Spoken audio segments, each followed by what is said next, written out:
Okay, let's go ahead and get started. Here's our look at the calendar. Today, the arbitration project is due, so if you've got it done, throw it right there in the green folder for me. I will remind you of the policy that's laid out in the syllabus as far as late projects go. If you don't have it for me now and you turn it in by Friday, by the start of class Friday, then it's a 5-point penalty. So you can have an extra 2 days, 48 more hours to work on it for 5 points off. You can turn it in after Friday, up to a week from now for 10 points off. But if you turn it in more than a week from now, there's a 100-point lateness penalty, which is pretty steep. So at some point in the next week, if you don't have this thing done, you got to get it done for me and then turn it in by 1 week from today. All right.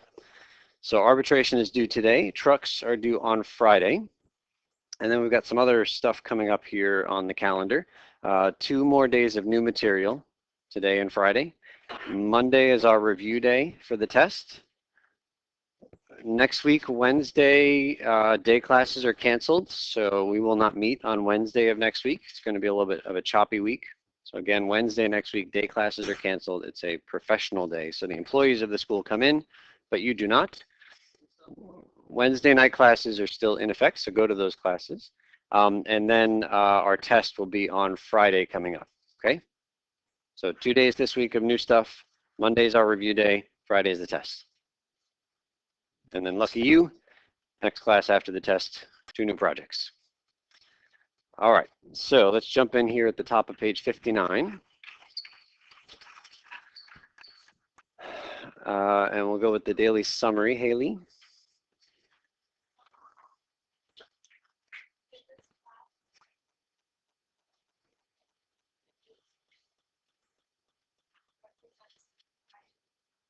Thank you. Andy, number 1. This section is very clean, but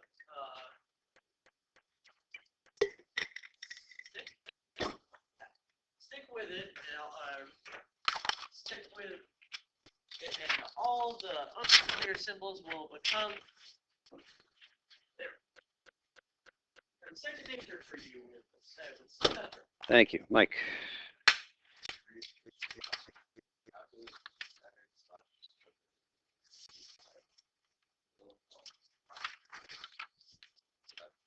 Leibniz. Okay, so here are the 2 protagonists of our story. Isaac Newton on the left and Gottfried Leibniz on the right. Newton from England, Leibniz from Germany. They both discovered the calculus at roughly the same time, even though they had hardly any communication with each other, which seems kind of surprising. It's like, how is it that human civilization went tens of thousands of years without knowing calculus, and then all of a sudden, like within a year or 2 of each other, 2 people in completely different countries discover it independently? Turns out it's actually not so uncommon for that kind of thing to happen. Sometimes, math is a very cumulative thing, right? And so by the middle of the 1600s, when these guys both discovered calculus, the foundations had been laid over the past 1,000 years or so. And it was just, calculus was a topic it was knowledge that was ready. Like, it was just a matter of getting some really genius folks thinking about the ideas that had come before them. And so that's where these 2 guys come in. Turns out this was also one of the uglier moments in the history of mathematics, because there was a ugly, ugly fight in terms of priority. The world realized this was an amazing discovery these 2 folks had come up with. Accusations started flying about, like, well, he copied from me and I thought of it first. And it became a very nationalistic kind of thing, where Britain supported Isaac Newton and the Germans supported Leibniz, and it was not a pretty thing. So if you want to read a little bit about the history, you might find it's more dramatic than you might expect for math history. So moving on to number 2, it turns out they use different notation for the derivative. Newton wrote the derivative as a dot on top, so the derivative of x squared plus 7 would just be x squared plus 7 with a dot. We don't use that notation today. Leibniz used dy dx, which we've seen a little bit and we'll kind of introduce more formally today. And then about a century later, a French mathematician, Joseph Louis Lagrange, invented the f prime of x notation that we use pretty often. All right. So number 3, 4 things that all mean the derivative. So f prime of x, we've seen that many times. go all the way to the end of that line, y prime. We've used that a bunch as well. And then we get into Leibniz's notation, dy dx. It's just another way to represent the change in y with respect to x. It's supposed to remind you of delta y over delta x. Yes? What is that called? That's the slope, right? And on the first 2 or 3 classes this semester, we talked about slopes of secant lines eventually becoming tangent lines. So that was Leibniz's idea. It's like, hey, it's just a special slope. And then it became even more general, where d over dx just started to mean the derivative of whatever you see. And that's how we've been using it in the last few classes. So one disadvantage of Leibniz's notation is that writing f prime of 3 is kind of awkward. F prime of 3 means take the derivative of f and then plug in 3 at the end. And I think we saw this kind of last time a little bit, is that if you want to use Leibniz's notation, this dy dx for the derivative, then you got to put this like vertical line on the right-hand side and then a little x equals 3 at the bottom. Okay, so that's the notation stuff. And the rest of today is all going to be about applications of the derivative, interpreting the derivative. And we're actually going to do like really no calculations today. It's all just going to be interpreting problems in a variety of contexts. So number 5 is an important statement. It says dy dx, the derivative, has units of the form y units over x units. And that's actually kind of easy to remember, right? Because dy is on top and the y units are on top. And the x is on the bottom and the x units are on the bottom. So the units are just laid out exactly where it looks like they're laid out in the dy dx version.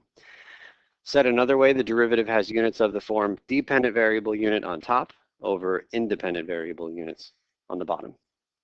So let's see this in practice in number 6. Mike, did you read? You did, right? Petru, can you read 6?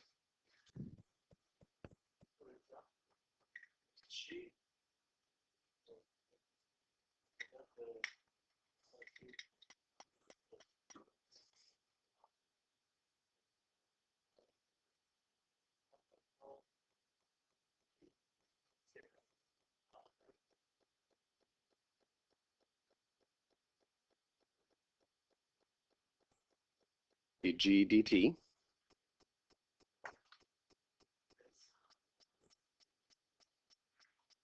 Okay, so let's see if we can answer this question. So we know that the units of the derivative basically just follow whatever letters, like they stay in that position. So what are the units of g? That's gallons, right? Number of gallons of water passing over a waterfall. So the units upstairs are gallons. What are the units for t? It's seconds. T seconds after midnight. And so whatever the derivative, dg dt, represents, it is measured in gallons per second. Those are the units. And I think that writing the units down in these unfamiliar contexts makes it much, much easier to understand what the derivative represents. So in the context of the waterfall example, I want to know what these two things down here represent. So g of 30 equals 120. That 30 is 30 what? It's the input variable. 30 seconds. And the 120 is 120 gallons. Okay, so then 30 seconds when? We got to have like a starting point here. 30 seconds from what moment? From midnight, right? The clock starts here at midnight. So 30 seconds after midnight.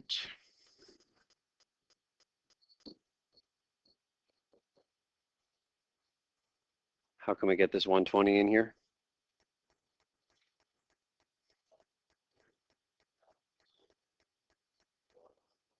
Yeah, and is it at that moment 120 gallons are flowing, or is it a total of 120?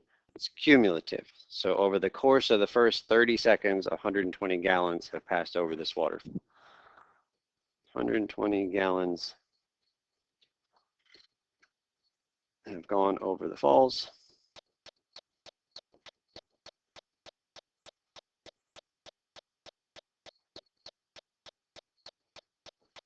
And then I'll just put here in total.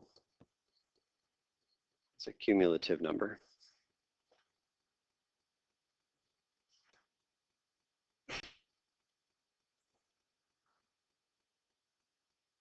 Okay, so that was not calculus, but the next one is calculus. It says the derivative evaluated at t equals 30 is equal to 3. Let's first get some units up here on the 3. The units for the derivative we decided were gallons per second. So this is 3 gallons per second. So again, we got to get the t equals 30 in there. So that's still 30 what? 30 seconds after midnight. What does the 3 mean? Yeah, the water is going over the waterfall at 3 gallons per second. Just at that one moment in time. There's no cumulative thing happening here. It's just at the moment t equals 30 seconds. So let's write that. 30 seconds after midnight.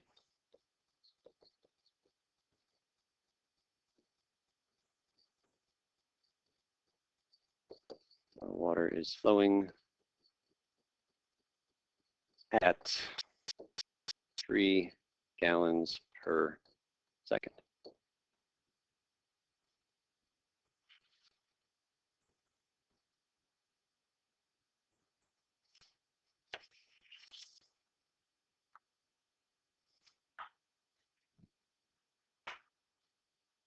Any questions on that? Okay, let's take this one step farther on the next page, where it says suppose that r equals dg dt. So r is the derivative of the g function with respect to time. And what I want to know is what are the units of the r dt, this new function, which in itself is already a derivative. So what are the units for r and what are the units for t?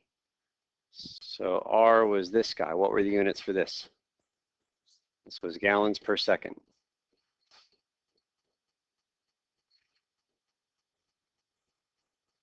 So then what units go upstairs on this new fraction? It is gallons per second. And then downstairs it's over seconds. See it? So it's a gallons per second on top, seconds on the bottom. So I'm going to write something and then erase it. I think I heard was Kyle said gallons per second squared. It is correct. Mathematically, that is equivalent. I'm going to erase it. I don't need you to write it because I think it kind of like combining the seconds, like seconds squared is not a unit that makes any sense to me. I cannot think about square seconds. Like square something to me is a two-dimensional thing. I don't know what square second means. So I'm going to erase that and I'm going to focus on the original. And let's see if we can interpret this next sentence here. It says, what does this mean? This says the RDT at t equals 20 is equal to -2. Well, let's get some units on the -2. What were the units for dRdt? So this is gallons per second per second. So let's write our sentence. This one starts with a 20. So 20 seconds after midnight.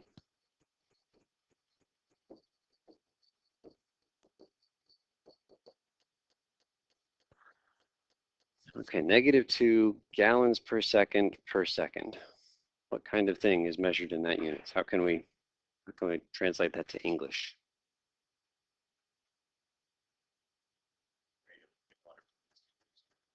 Yeah, the rate of water flow is decreasing by 2 gallons per second every second. Right? Because dg dt represents a rate of change of our water function. And so that's a flow. But it itself is changing. So 20 seconds after midnight, Levi, can you say it again?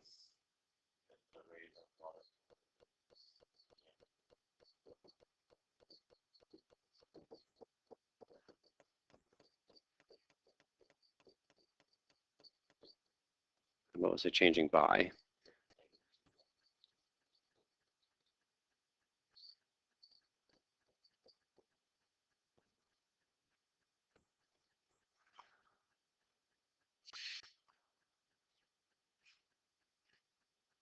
So this is kind of out there. Interpreting a first derivative is generally pretty straightforward, but in a very real sense, this is a second derivative, right? It's the derivative of a derivative. We know that derivatives represent rates of change. So here we are looking at the rate of change of a rate of change. And Levi has used some prior knowledge to get the original rate of change captured in that word, right? He introduced the word flow, and we all know what that means, but flow is a rate of change, yes? This water is flowing at 10 feet per second. It is a derivative. It is something that represents a rate of change. But that rate of change itself can be changing. The water flow might be going faster and faster and faster, or it might slow down if put a dam in the way, right? And so at this moment, 20 seconds after midnight, the rate of water flow is changing by -2 gallons per second every second. So like 1 second later, like 21 seconds into this, the water might be flowing about 2 gallons per second slower than it was at 20 seconds in. Not exactly, because this is just at one instant, and things might change in that 21st second. Okay, so there are two group activities, and they're separated by an answer key. So the first one is all of this stuff here, and the answer key is there. But then there's another activity that starts in the middle of the page after that, okay? So let's see how far we can get on these activities, and raise a flag if I can help.